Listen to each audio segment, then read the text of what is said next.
Commander Zara 9 of the Hegemony fleet watched her tactical display with growing disbelief. 67 ships. 67 of the most advanced warships in the galaxy, equipped with plasma cannons that could melt asteroids and shields that had never been breached. All of them gone, vaporized, turned into cosmic dust by a single human vessel that looked like it had been assembled from spare parts in someone's garage. Status report, she hissed through her mandibles, her forearms dancing across the command console of her flagship, the Eternal Dominion.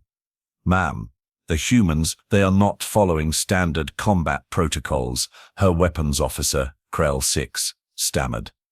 His green skin had turned a sickly yellow, a sure sign of terror among their species. They are using projectile weapons, primitive kinetic rounds. But somehow what? Zara 9's voice carried the edge of barely contained fury. Somehow they are punching through our shields like they are made of paper. Our defensive matrices can't calculate their trajectory patterns. They are completely unpredictable.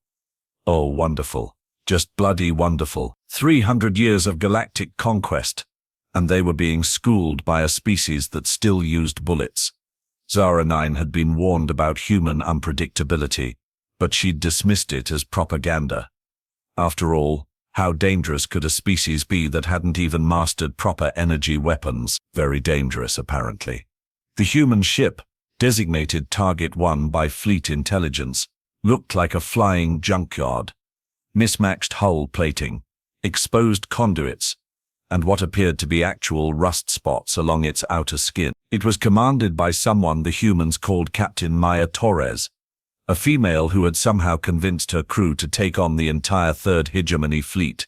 With nothing but outdated technology and what could only be described as suicidal confidence. Incoming transmission from the human vessel, Communications Officer Vex 2 announced, his voice cracking with nervous energy.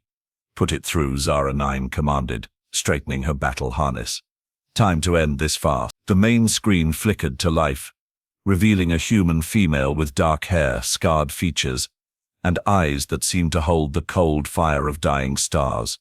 She was sitting in what could generously be called a command chair, though it looked more like something salvaged from a civilian transport. Commander Zara 9 of the Hegemony fleet, Maya Torres said, her voice carrying an accent that intelligence files claimed was from a region called Earth North America. I believe you have something that belongs to me. Zara 9 felt her mandibles click in amusement. And what might that be? Primitive? My crew? My ship? My life? Maya's expression didn't change, but something in her tone made Zara 9's skin crawl. You destroyed them 3 months ago at the Kepler station. Remember? Big explosion. Lots of screaming. Your forces celebrating like they'd actually accomplished something worthwhile. The memory hit Zara 9 like a plasma bolt to the chest. Kepler station. The human research facility they'd obliterated as a warning to the Terran Alliance. Standard operating procedure. Minimal resistance. Clean sweep. You were there? Zara 9 asked, though she already knew the answer. I was there, floating in the wreckage for 6 hours, watching my friends die in the cold vacuum, while your ships jumped away like cowards. You want to know what I learned during those 6 hours, Commander? Zara 9 said nothing, but her tactical mind was already racing. If this human had survived Kepler station, then the intelligence reports were wrong. Dead wrong. I learned that your shields operate on a rotating frequency pattern. I learned that your weapons have a 12-second cooldown cycle. I learned that your tactical doctrine assumes your enemies will fight fair. Maya's smile was the kind of expression that made predators nervous. But mostly, I learned that humans don't forgive. We don't forget. And we definitely don't quit. You are outnumbered 67-1, Zara 9 pointed out, though the number felt less reassuring than it had moments ago. Was outnumbered. Now it's about 43-1. Your math skills need work, Commander. Zara 9's head whipped toward her tactical display. Impossible. But the numbers didn't lie. 24 more ships had been destroyed while she'd been talking. 24 ships eliminated in under 3 minutes by weapons that shouldn't have been able to penetrate their deflector screens. How? She whispered. Trade secret, Maya replied. But I will give you a hint. Your shields are designed to deflect energy weapons and repel objects moving at predictable velocities. They are not designed to handle tungsten slugs fired from magnetic accelerators at 97% of light speed with randomized trajectory algorithms. Zara 9 felt her blood turn to ice. Relativistic kinetic weapons. Crude, barbaric, and absolutely devastating if used correctly. The humans had turned their technological disadvantage into a tactical advantage by doing something no civilized species would consider: fighting dirty. You are insane, Zara 9 said. Probably. But I'm also right. And I'm also coming for you. The transmission cut out, leaving Zara 9 staring at a blank screen while her bridge crew exchanged terrified glances. 43 ships. She still had 43 ships against one human vessel. The odds were still in her favor. Ma'am, Krell 6 called out, his voice barely above a whisper. Long-range sensors are detecting multiple inbound objects. Fast movers, no energy signatures. Evasive maneuvers, Zara 9 commanded. All ships, scatter pattern Delta 7, deploy countermeasures. But it was too late. The human ship had already fired its next salvo, and the tungsten slugs were moving too fast for conventional evasive action. Zara 9 watched in horror as 8 more ships vanished from her tactical display, their shields useless against weapons that had been launched before the conversation had even begun. She's been planning this, Zara 9 realized. Every word, every second of that transmission, she was buying time for her projectiles to reach optimal firing position. Orders, Commander, Krell 6 asked. Zara 9's mind raced through tactical options. Retreat was impossible. Human ships were faster than hegemony vessels in sublight. Standing and fighting seemed suicidal given their casualty rate. But there was a third option. Signal the fleet. All ships converge on the human vessel. Full attack formation.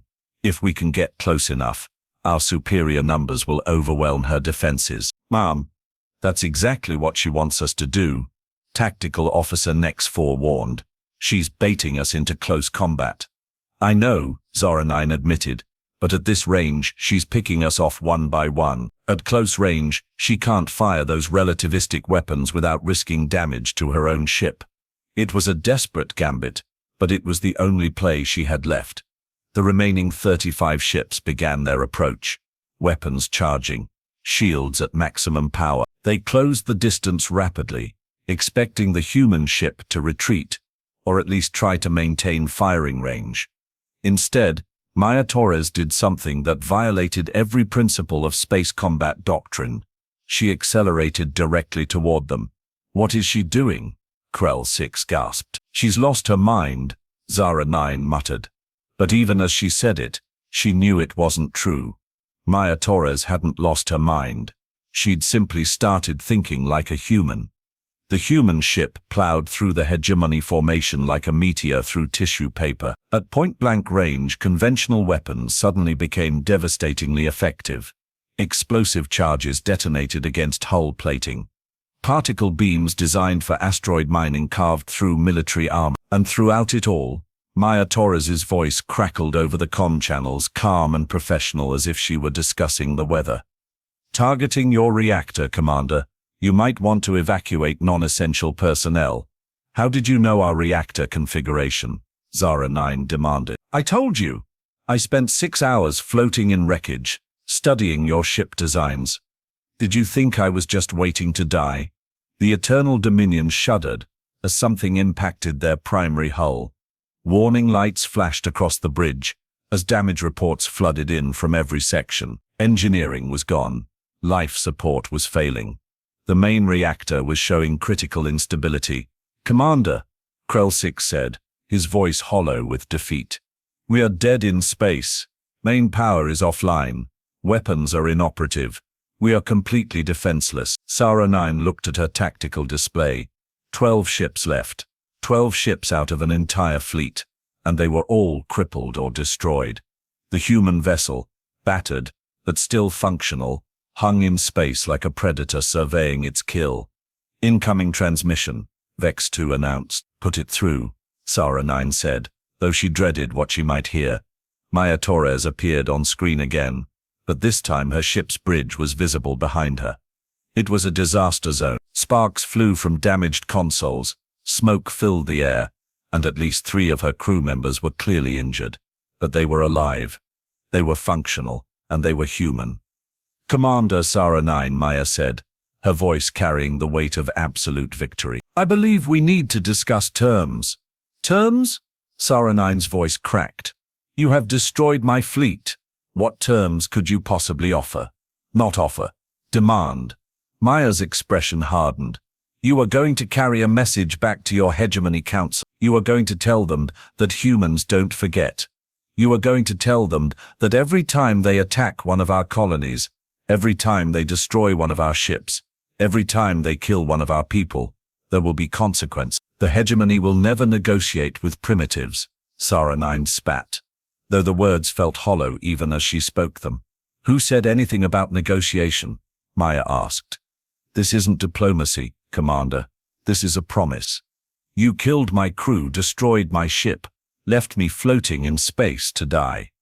And in return, I have given you a demonstration of what happens when you underestimate humans. You can't win a war against the entire Hegemony with one ship. One ship, Maya laughed, and the sound was like breaking glass. Commander, you really haven't been paying attention. This isn't one ship. This is the beginning of a movement. Right now, across human space, engineers are studying the weapon configurations I have developed. Tacticians are analyzing the battle data from this engagement. And avs from every colony you have destroyed are volunteering for something we are calling the Retribution Fleet. Zara 9 felt her stomach drop. You are bluffing. Am I? Maya's smile was predatory. Tell me, Commander, how many human colonies has the Hegemony destroyed in the past year? How many survivors do you think there are? How many of them do you think are as angry as I am? The implications hit Zara 9 like a physical blow. Hundreds of attacks, thousands of survivors, and if even a fraction of them had Maya Torres' determination and tactical brilliance, you are declaring war on the entire galaxy, Zara 9 whispered. No, Maya corrected. I'm declaring war on anyone who thinks humans are easy targets. The galaxy is big enough for everyone, Commander. But if you keep pushing us, you are going to find out exactly how dangerous we can be when we push back. The transmission ended, leaving Zara 9 alone with her thoughts and the wreckage of her fleet. She had come here to eliminate a single human ship, a minor threat that intelligence had assured her would be easily contained. Instead, she had witnessed the birth of something far worse. She had witnessed the moment when humanity stopped running and started hunting. And as she watched Maya Torres' ship disappear into hyperspace, Zara 9 realized that she had just delivered the Hegemony's first real defeat in 300 years. The war, she knew, was just beginning. 3 weeks later, Zara 9 stood before the Hegemony Council, her once pristine uniform torn and stained with the blood of her dead crew. The massive chamber buzzed with the whispers of 100 different species, all representatives of worlds that had bent the knee to Hegemony rule. The air tasted of fear and disbelief. Let me understand this correctly, High Counselor Thane Prime said, his massive form looming from the central dais. His species, the Korthak, had been the founders of the Hegemony, and their arrogance was legendary. You lost an entire fleet, 67 ships, to a single human vessel. Yes, High Counselor, Zara 9 replied, her voice steady despite the shame burning in her chest. And this human, this Maya Torres, she was seeking revenge for a minor colonial action. Minor colonial action. Zara 9's mandibles clicked in frustration. 30,000 dead humans, and they called it minor. No wonder Maya Torres had seemed so calm. She wasn't just angry. She was righteously furious. High Counselor, I respectfully submit that we may have underestimated human capabilities. A chorus of chittering laughter filled the chamber. Counselor Vex Prime, a spider-like creature from the Arachnid Collective, raised one of her 8 legs. Surely you jest, Commander. Humans are barely spacefaring. They have no real military technology. Their ships are primitive at best. That's what I thought too, Zara 9 said quietly. I was wrong. One lucky victory does not make a species dangerous. Thane Prime rumbled. Perhaps this Torres female simply caught you off guard. A fluke. An anomaly. High Counselor, if I may, Zara 9 said, pulling out a data pad. I have been monitoring human communications since the battle. What I have discovered is troubling. The council chamber fell silent. Zara 9 activated the holographic display, showing intercepted transmissions from across human space. The messages were coded, but the pattern was clear. They are organizing, she said. Every human colony, every surviving ship, every refugee from our previous operations, they are all coordinating, and they are all building weapons based on Torres's design. Impossible, Counselor Nex 7 hissed. His reptilian features twisted in disbelief. Humans lack the industrial capacity for large-scale military production, do they? Zara 9 asked. High Counselor, humans have been at war with each other for their entire recorded history. They have perfected the art of turning peaceful technology into weapons. Mining equipment becomes kinetic bombardment systems. Cargo haulers become troop transports. Research stations become weapons laboratories. She changed the display, showing intelligence reports from across the galaxy. In the past 3 weeks, human activity has increased by 400%. They are retrofitting civilian ships. They are establishing supply lines. They are recruiting volunteers from every species we have ever conquered. The last statement sent a ripple of unease through the chamber. The Hegemony's power was built on the assumption that conquered species would remain conquered. The idea that humans might be organizing a rebellion was unthinkable. You are suggesting that one human's revenge mission has somehow sparked a galactic uprising. Thane Prime's voice carried a note of incredulity. That's preposterous. Is it? Zara 9 asked. High Counselor, humans have a saying, the enemy of my enemy is my friend. We have made enemies of a lot of species over the centuries. The humans are simply offering them a chance to fight back. Before anyone could respond, the chamber's emergency alert system activated. Red lights flashed as Communications Officer Dex 4's voice echoed through the speakers.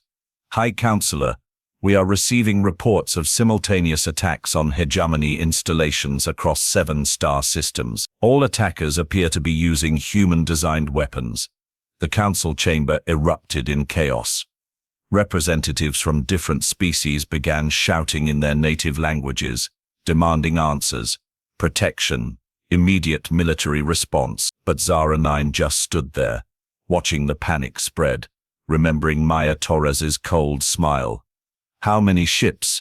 Thane Prime demanded over the noise. Unknown, High Counselor, but preliminary reports suggest at least 200 vessels, possibly more.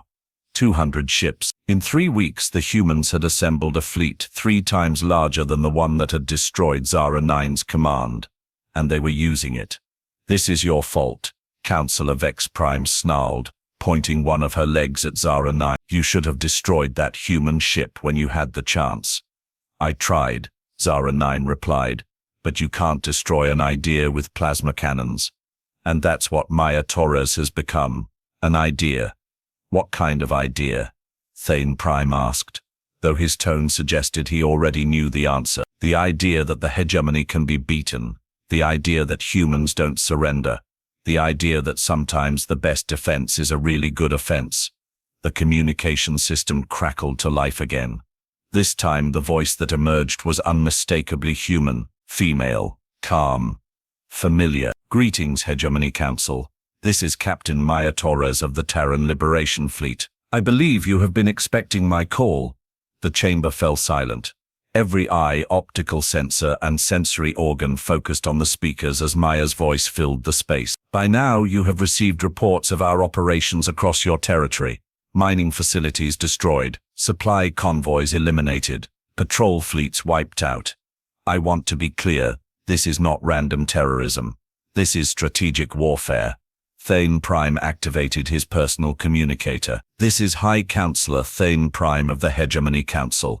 You will cease your attacks immediately and surrender for processing, or we will obliterate every human world in the galaxy. Maya's laughter echoed through the chamber. High Counselor, you are thinking like a politician. I'm thinking like a soldier. You want to threaten human worlds. Go ahead. Try it. See what happens when you make martyrs out of entire populations. You are bluffing, Thane Prime said, but his voice lacked conviction. Am I? Let me tell you what I have learned about humans in the past 3 weeks. High Counselor, when you kill a human's family, they don't become afraid, they become dangerous. When you destroy a human's home, they don't become homeless, they become nomad. And when you threaten a human species, they don't become desperate, they become unified. The display screens around the chamber flickered to life, showing real-time footage from across the galaxy. Human ships, cobbled together from salvaged materials and sheer determination, were engaging hegemony forces with devastating effectiveness. But more importantly, they weren't fighting alone.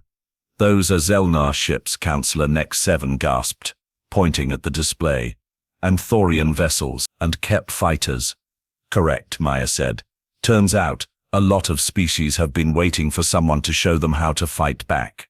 We just gave them the tools and the confidence. Zara 9 watched the tactical displays with growing admiration. Maya Torres wasn't just seeking revenge, she was conducting a masterclass in asymmetric warfare, hit-and-run tactics, psychological operations, coalition building. Everything the Hegemony had never encountered because they'd always fought weaker opponents. What do you want? Thane Prime demanded. What I have always wanted, Maya replied. Justice, reparations, and a guarantee that the Hegemony will never again treat other species as expendable resources. And if we refuse, then we keep fighting, and we keep winning, because here's the thing about humans, High Council, we are really, really good at holding grudges. And we are even better at turning those grudges into productive anger. The transmission cut out, leaving the council chamber in stunned silence. Zara 9 looked around at the faces of the representatives, seeing fear, confusion, and the first stirrings of doubt. The Hegemony had ruled through overwhelming force for 3 centuries. But force was useless against an enemy who refused to be intimidated. We need to mobilize the full fleet, Counselor Vex Prime said. Crush this rebellion before it spreads. With what ships? Zara 9 asked quietly. Half our fleet is tied up in territorial disputes. A quarter is defending our core world, and the rest is being systematically eliminated by human strike teams. Then we will build more ships, Thane Prime declared. With what resources? The humans have cut our supply lines. They have turned our own conquered species against us, and they are doing it all with weapons that cost a fraction of what our technology requires. The truth hung in the air like a toxic cloud. The Hegemony, for all its power and technology, was facing an enemy that fought by completely different rules, an enemy that turned weakness into strength and disadvantage into opportunity. There has to be a solution, Counselor Nex 7 said. Some way to end this. There is, Zara 9 said. We negotiate. The chamber erupted in outrage. Representatives shouted about honor, about tradition, about the unthinkable nature of treating humans as equals. But Zara 9 pressed on. The humans have proven they can hurt us. They have proven they can unite our enemies. And they have proven they won't stop until they get what they want. We can continue this war and watch our empire crumble, or we can find a way to coexist. You want us to surrender to primitives? Thane Prime's voice was thick with disgust. I want us to survive, Zara 9 replied. And right now, survival means recognizing that humans aren't primitives. They are innovators. They are survivors. and they are absolutely, completely, utterly unwilling to quit. Before anyone could respond, the emergency alert system activated again. This time, the message was brief and terrifying. High Counselor, long-range sensors have detected a massive fleet approaching our position. Estimated arrival, 6 hours. Composition, unknown, but preliminary analysis suggests human command signatures. Maya Torres was coming to the Hegemony's home system. She was bringing her fleet to the heart of their power, challenging them on their own ground. It was the kind of audacious, impossible, brilliantly insane strategy that only a human would attempt. And judging by the past 3 weeks, it would probably work. Prepare the defense grid, Thane Prime ordered. All available ships, defensive positions. We end this here. But Zara 9 was already thinking ahead. The defense grid was impressive, but it was designed to repel conventional attacks. Maya Torres didn't do conventional. She did effective. High Counselor, Zara 9 said, I request permission to open a communication channel when the human fleet arrives. Absolutely not. We do not negotiate with terrorists. Then we die with our pride intact, Zara 9 said simply, because that human female has spent 3 weeks teaching the galaxy that the Hegemony can be beaten, and she's about to prove it on our own doorstep. The next 6 hours passed in a blur of frantic preparation. Ships were positioned, weapons were charged, defense systems were activated. The Hegemony threw everything they had into protecting their home system, and when Maya Torres arrived, she did exactly what Zara 9 expected. She ignored it all. The human fleet didn't attack the defense grid. They didn't engage the waiting ship. Instead, they broadcast a message across every frequency in the system, a message that reached every species, every world, every individual under Hegemony rule. This is Captain Maya Torres of the Terran Liberation Fleet. Today, we stand at the gates of tyranny, not to conquer, not to destroy, but to prove that freedom is stronger than fear, that justice is more powerful than oppression, and that sometimes the smallest voice can shout down the largest empire. The message was simple, direct, and absolutely devastating, because it wasn't aimed at the Hegemony Council. It was aimed at every conquered species, every oppressed world, every individual who had ever dreamed of freedom. And they answered. Across the system, ships began powering up. Not Hegemony ships, not human ships, but vessels belonging to species that had been conquered, enslaved, and forgotten. They rose from planets and stations, from hidden bases and secret shipyards, joining the human fleet in a display of unity that shook the foundations of the empire. This is impossible, Thane Prime whispered. Our intelligence networks, our security systems, our control mechanisms were designed to prevent organized resistance, Zara 9 said. But the humans didn't organize resistance. They organized hope. And hope, High Counselor, is much harder to contain. The combined fleet hung in space, a patchwork armada of different species, different technologies, different cultures, all united by a single human woman's refusal to accept defeat. It was beautiful, it was terrifying, it was completely, utterly, magnificently human. Final transmission incoming, the communications officer announced. Maya Torres appeared on the main screen one last time. Behind her, the bridge of her ship was still a disaster zone, still held together by determination and spare parts, but her crew was smiling. They were alive. They were free. Commander Zara 9, Maya said, looking directly at her. I told you this wasn't about negotiation. I told you this was about consequences.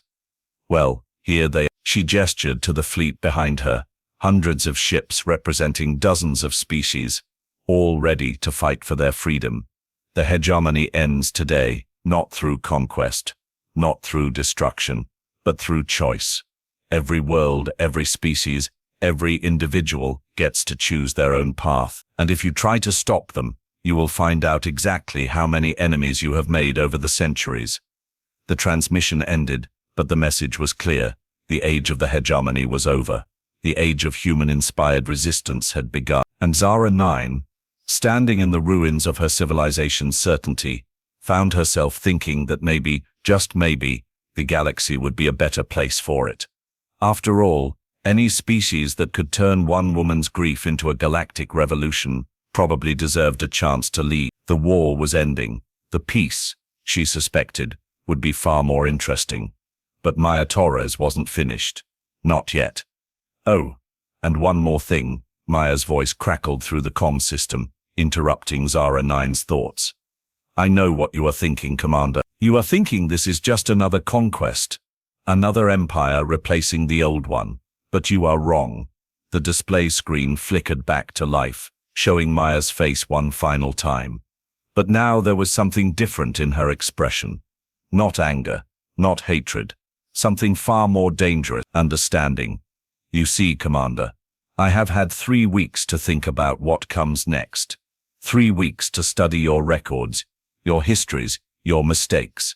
And I have realized something important. The hegemony didn't fail because it was evil. It failed because it was stupid. Thane Prime's massive form trembled with rage. You dare insult the greatest civilization in galactic history? Greatest? Maya laughed, but there was no humor in it. High Counselor, you conquered 67 different species and learned absolutely nothing from any of them. You had access to the combined knowledge of hundreds of worlds, and you used it to build bigger guns. You call that great? I call that wasteful. She paused, letting the words sink in. But here's what really gets me. You had the opportunity to create something beautiful, a true galactic community. Instead, you chose to create a prison, and now you are surprised when the prisoners want out. What is your point, human? Counselor Vex Prime hissed. My point is that we are not here to replace you. We are here to fix you. Maya's smile was sharp as a blade. Because the thing about humans, the thing you never understood, is that we are builders. We don't just tear down, we rebuild better. The tactical display shifted, showing new data streams, intelligence reports, economic analyses, cultural studies, information that should have been impossible for the humans to obtain. How did you get access to our classified databases? Zara 9 asked, though she dreaded the answer. We didn't break into your systems, Commander. We just asked nicely. Turns out, when you spend 3 centuries oppressing people, some of them are more than happy to help when someone offers them a better option. The scope of the human intelligence operation was staggering. They hadn't just built a military coalition, they'd built an information network that reached into every level of hegemony society. Scientists, engineers, administrators, even security personnel, all of them feeding data to the human resistance. This is treason, Thane Prime roared. Mass treason, on an unprecedented scale. No, Maya corrected. This is evolution. The galaxy is changing. High Counselor, the question is whether you are going to change with it or get left behind. And what if we refuse? Counselor, Next 7 asked. What if we choose to fight? Maya's expression grew serious. Then you die. Not because we will kill you, but because you will kill yourselves. Because the old way of doing things is over. The age of ruling through fear and intimidation is finished. From now on, power comes from cooperation. Authority comes from consent, and leadership comes from service. She gestured to something off-screen, and the display changed again. This time, it showed construction sites across the galaxy, massive projects involving multiple species, all working together. Ships being built that combined technologies from dozens of different worlds. Research stations where former enemies collaborated on solutions to problems that had plagued the galaxy for centuries. This is what we have been building while you have been mourning your lost empire, Maya said. Trade networks that benefit everyone. Defense agreements that protect the weak. Research partnerships that advance knowledge instead of hoarding it. A galaxy where being different is an advantage, not a threat. Zara 9 stared at the images, her mind racing. The scale of the operation was incredible. In 3 weeks, the humans had accomplished what the hegemony had failed to do in 3 centuries. They'd created a true galactic community. It's impossible, she whispered. The logistics alone are complex, yes, but not impossible. Not when you have the willing cooperation of 67 different species, all contributing their unique strengths to a common goal. Maya's voice carried a note of pride. Humans are good at organizing, but we are even better at inspiring others to organize themselves. You are talking about the end of government, as we know it, Thane Prime said, his voice hollow with disbelief. I'm talking about the beginning of government as it should be, Maya replied. Consensual, cooperative, accountable to the people it serves. Revolutionary concepts, I know. The communication system crackled with incoming messages, reports from across the galaxy. Hegemony installations surrendering without a fight, former colonies declaring independence, military units defecting to join the human coalition. But most shocking of all were the messages from Hegemony core worlds. Planets that had been loyal for centuries were now requesting membership in Maya's new galactic community. They weren't being conquered. They were choosing to join. This is madness, Councillor Vex Prime said. You are destroying the natural order of things. The natural order? Maya asked. You mean the order where the strong prey on the weak? Where might makes right? Where entire species exist only to serve the whims of their conquerors? Her voice hardened. That's not natural order. That's just bullying on a galactic scale. And what makes you think your way will work? Zara 9 found herself asking, what makes you think this coalition will hold together when the crisis is over? Maya's smile was genuinely warm for the first time. Because it's not held together by fear or force. It's held together by mutual benefit. Every species in our coalition gets something they need. The Thorians get access to advanced medical technology. The Kep get protection for their trade route. The Zelnar get help with their agricultural problems. Everyone contributes. Everyone benefits. She paused, her expression growing thoughtful. You know what the real difference is between humans and the Hegemony? When we see a problem, we try to solve it. When the Hegemony saw a problem, they tried to control it. Control is temporary. Solutions are permanent. You are naive, Thane Prime said, but his voice lacked conviction. This idealism of yours will crumble the moment you face a real crisis. You mean like the crisis of being outnumbered 67-1? Or the crisis of having our homeworld threatened? Or the crisis of watching our friends die in the cold vacuum of space? Maya's voice was steel wrapped in velvet. High Counselor, humans have been facing real crises for our entire existence. We have learned to turn them into opportunities. The tactical display updated again, showing the current disposition of forces in the system. The human coalition now outnumbered the Hegemony fleet by a factor of 10-1. But more importantly, they'd done it without firing a single shot at the capital ships. You could have destroyed us, Zara 9 realized. You had the firepower. You had the advantage. Why didn't you? Because destruction is easy, Maya replied. Creation is hard, and we are not here to destroy the Hegemony. We are here to transform it into something better.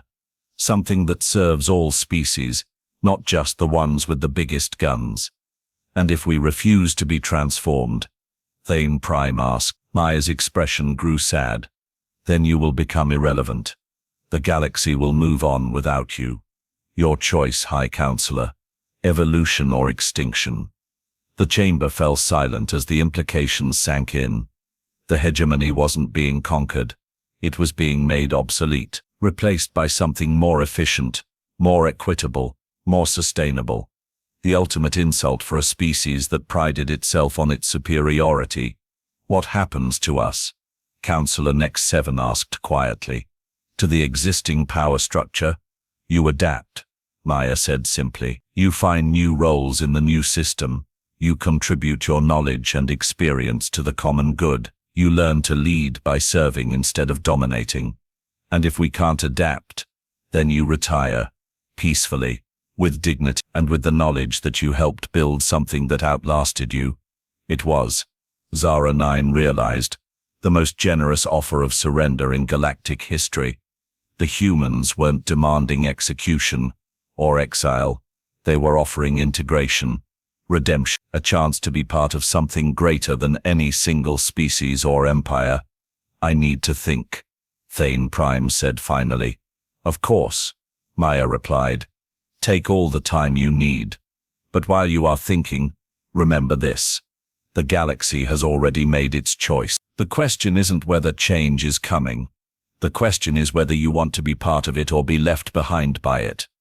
The transmission ended, leaving the council chamber in stunned silence. Representatives from across the galaxy sat in their seats, processing what they'd just witnessed. The end of an era. The beginning of something new. Commander, Thane Prime said finally, his voice heavy with the weight of centuries. In your professional opinion, what should we do? Zara 9 looked around the chamber at the faces of beings who had ruled the galaxy through fear and force for 300 years. Now they were asking for her advice on how to surrender with dignity. We join them, she said simply. We learn from them, and we try to become worthy of the second chance they are offering us. You would have us bow to humans? Council of X Prime asked. I would have us bow to a better idea, Zara 9 replied. And if that idea happened to come from humans, well, maybe that tells us something about who we should have been listening to all along. The vote, when it came, was unanimous. Not because everyone agreed, but because everyone understood. The age of the hegemony was over. The age of cooperation had begun, and Maya Torres, the human who had turned personal grief into galactic transformation, had proven something that would be remembered for 1,000 years. Sometimes the most powerful weapon in the universe isn't a gun or a bomb or a fleet of warships. Sometimes the most powerful weapon is simply refusing to give up. The war was ending. The peace, Zara 9 realized, would be absolutely fascinating.